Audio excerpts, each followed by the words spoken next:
Magandang araw mga bata! Nagbabalik na naman tayo ngayon sa Teacher H! Ang aaralin natin ngayon ay patungkol sa evaporation at sublimation. Tara, handa na ba kayong makinig? Matuto kasama si Teacher H! Narito ang ating kasanayang pampagkatuto sa araling ito. Mga pagbabagong nagaganap sa mga bagay, sanhi ng temperature o temperatura. Narito naman ang ating mga layunin sa araw na to. Una, natutukoy at nailalarawan ang mga material bago at matapos mainitan.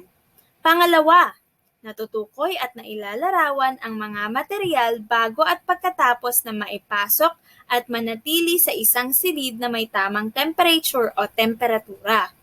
At ang panghuli, nakapagbibigay halimbawa ng mga material na may pagbabagong nagaganap mula sa solid na material patungong gas.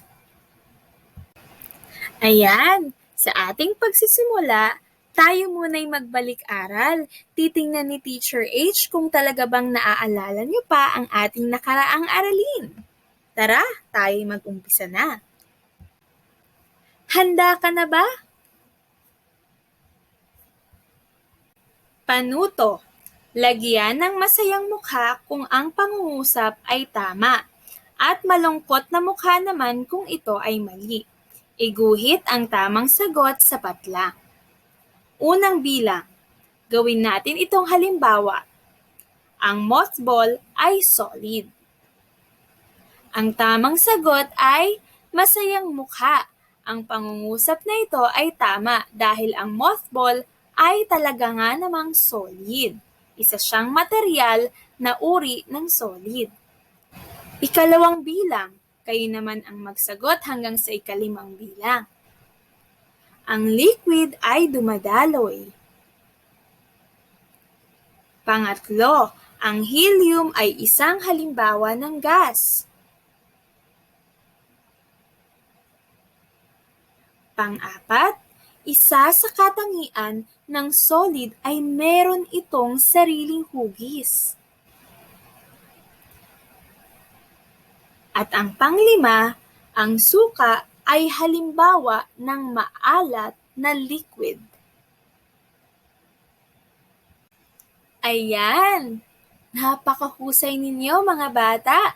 Talaga nga namang ipinamamalas ninyo kay Teacher H na naiintindihan at naaalala nyo pa ang ating nakaraang aralin. Ngayon naman, tayo ay dadako sa unawain natin. Umpisahan na natin ang ating aralin sa araw na to. Makinig at matuto. Alam nyo ba mga bata na ang mga bagay ay may mga pagbabagong nagaganap sanhi ng temperature o temperatura?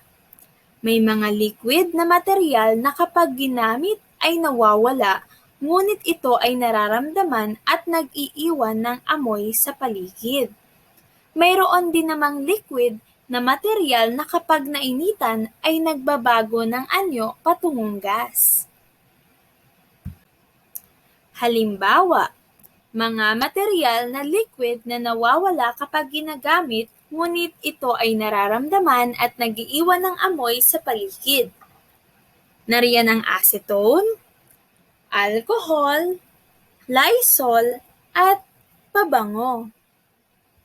Ito naman ang halimbawa ng material na liquid na nagbabago patungong gas. Ang pinakuloang tubig, at iba pa.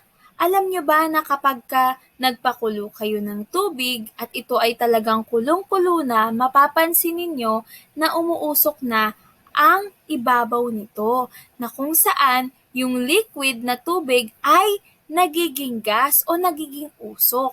Kaya naman, nagkakaroon ito ng pagbabago na tinatawag na evaporation. Ano nga ba ang evaporation?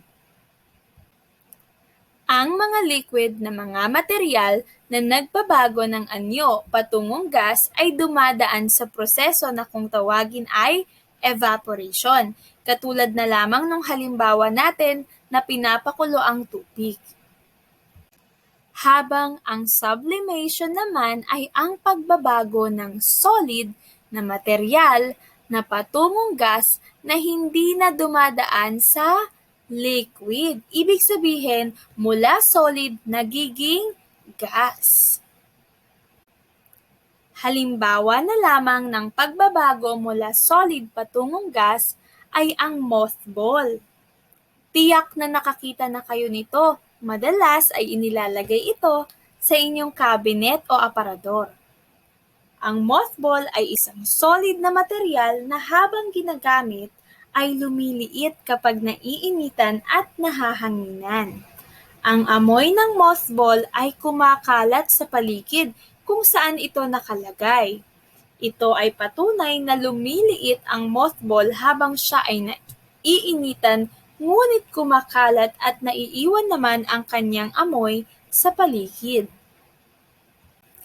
Meron din namang mga solid na material na kapag nagiging gas ay nagdudulot ng kaaya-aya o mabangong amoy sa kapaligiran, tulad na lamang ng air freshener at car freshener. Alam niyo ba na meron din namang solid na material na nakakatulong upang hindi agad masira ang pagkain dahil sa taglay nitong mababang temperature o temperatura pero nawawala at nagiging gas din? Ang halimbawa nito ay ang dry ice. Ayan mga bata, sana ay naunawaan ninyo ang ating mga pinag-usapan sa unawain natin. Ngayon naman, tutungo tayo sa ilapat natin. Narito ang panuto para sa ilapat natin. Magbigay ng mga material na liquid na nagiging gas at mga material na solid na nagiging gas. Isulat ang iyong sagot sa loob ng mga ulap. Sa unang ulap, ilalagay ninyo ang mga material na nagkakaroon ng pagbabago mula liquid patungong gas. Halimbawa na lamang nito ay kumukulong tubig.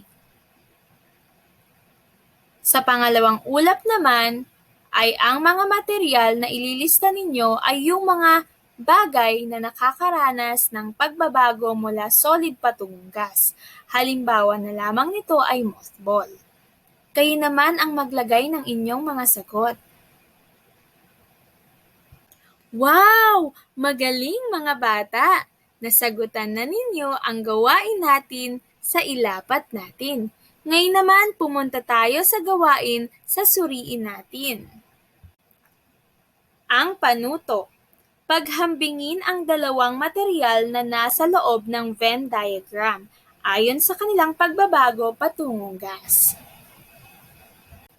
Narito ang Venn diagram, na kung saan binubuo ito ng dalawang bilog. Ang unang bilog, narito ang cologne. Ang cologne ay isang liquid na material. Paano kaya ang mangyayari para ang cologne na liquid ay maging gas? Ano ang dapat mangyari? Isulat ang inyong sagot. Ngayon naman para sa pangalawang bilog, narito ang air freshener. Ang air freshener ay isang uri ng solid na material. Ano kaya ang dapat mangyari o papaano ito magiging gas? Isulat ang inyong sagot. Ngayon naman, tayo ay dumako sa gawain sa tayain natin. Panuto. Iguhit ang masayang mukha kung nagpapahayag ng tama. At iguhit naman ang malungkot na mukha kung nagpapahayag ng mali ang bawat pangungusap. Unang bilang, ang hand sanitizer ay liquid. Pangalawang bilang, ang alkohol ay bigla na lang nawawala at natutuyo habang ito ay ginagamit. Pangatlong bilang, ang acetone ay tumitigas kapag nilagay sa mainit na temperatura. Pang-apat, ang liquid na material ay nagbabago patungong gas habang ito ay ginagamit. At ang pang-lima, nag-iiwan ng amoy ang liquid na material habang ito ay nagiging gas. Para naman sa ikalawang gawain sa tayain natin, narito ang panuto. Isulat ang letrang T kung tama at M kung mali ang ipinapahayag ng bawat pangungusap. Isulat ang sagot sa patlang. Unang bilang. Kapag ang mothballs ay nadurog, ito ay nagiging liquid. Pangalawa. Nagbabago ang anyo ng mothballs kapag ito ay naarawan. Pangatlo. Ang air freshener ay isang halimbawa ng solid na material na nagiging gas kapag nakalantad sa init o hangin. Pang-apat, lumiliit at biglang nawawala ang car freshener pagkatapos itong buksan at gamitin ng ilang araw. At ang huling bilang, ang prosesong sublimation ay pagbabagong anyo ng solid na material patungo sa pagiging gas. Ayan mga bata, dahil nasagutan ninyo ang tayain natin, dadako na tayo sa huling bahagi ng araling ito, ang gawain sa likhain natin. Narito ang panuto. Gumupit ng tigisang larawan na nagpapakita ng mga material na nagbabago ng anyo mula una, solid na material patungo sa liquid. Pangalawa, solid na material patungong gas. At ang pangatlo, liquid na material patungong gas. Idikit ito sa isang short bond paper. Narito ang rubrics o gabay para sa pagbibigay ko ng marka sa inyong gawa sa likhain natin. Para sa mga pamantayan na dapat niyong sundin, dapat ay pinagsama-sama ninyo ang mga larawan ng maayos. Kapag nagawa niyo to, mayroon kayong 5 puntos. At kapag naipakita niyo naman ang mga material na nagbabago ng anyo mula solid patungong liquid, solid patungong gas, at liquid patungong gas, bibigyan ko kayo ng 5 puntos din. Kapag nagawa niyong lahat ito, mayroon kayong 10 puntos o 10 points. Ayan mga bata, binabati ko kayo. Diyan nagtatapos ang ating aralin sa araw na to patungkol sa evaporation at sublimation. Sana ay marami kayong natutunan kay Teacher H ngayong araw. Hanggang sa susunod nating pagkikita muli. Maraming salamat sa iyong pakikinig. Paalam!